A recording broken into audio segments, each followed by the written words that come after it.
Hick's Law. 3, 2, 1. Hello, everybody, and welcome back to episode 321 of the Shower Podcast, the podcast where I'm in my shower and you do you.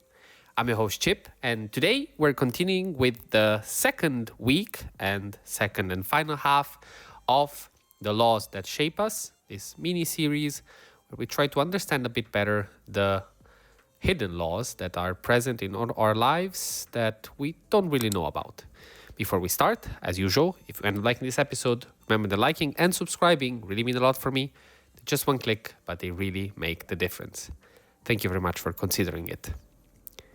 Imagine opening a streaming app for a quick watch before bed, and 10 minutes later, you're still scrolling, a little annoyed, a little tired, and somehow less sure of what you want than when you started. That sensation has a shape. When the number of options grows, your decision slows. Designers call it Hick's Law, but you don't need the name to recognize the feeling. Your mind takes time to store possibilities, and each extra branch adds a little more thinking before you move on. What's interesting is that it's not just the count. It's the work your brain has to do to understand the choices. If the options are clear and familiar, you can move fast even when there are several. If they're vague or poorly labeled, even 3 can feel heavy. Think about a row of buttons with cryptic symbols versus a row labeled play, pause, and skip. One asks you to decode, the other lets you act. And familiarity matters. When you know a menu by heart, you glide. But when everything is new, your attention spreads thin, scanning, comparing, second-guessing. The delay isn't a flaw in you. It's the cost of sorting uncertainty.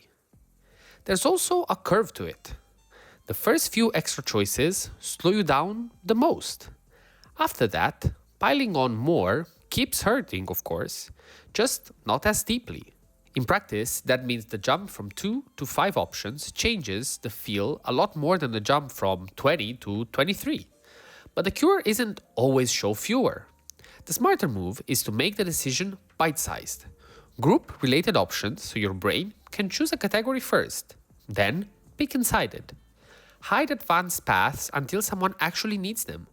Put the most likely actions in easy reach, and let the rare ones live a click deeper. You're not dumping anything down. You're just reducing the cost of the moment where someone has to choose. And you can try the same thing outside of screens.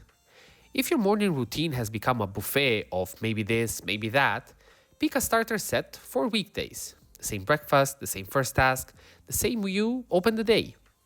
You're not committing forever. You're just cutting the time your brain spends weighing small alternatives when your energy is best used elsewhere.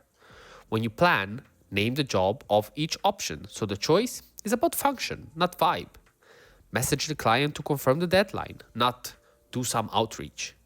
If 2 options look equal, flip a small coin, just move on. Momentum often reveals the better path faster than speculation does. And if you lead a team, notice where people usually stall. Is it a page with too many similarly named documents? A meeting with no clear choices at all?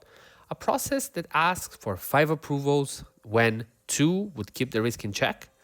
You don't have to own the perfect answer. You can own the next simplification.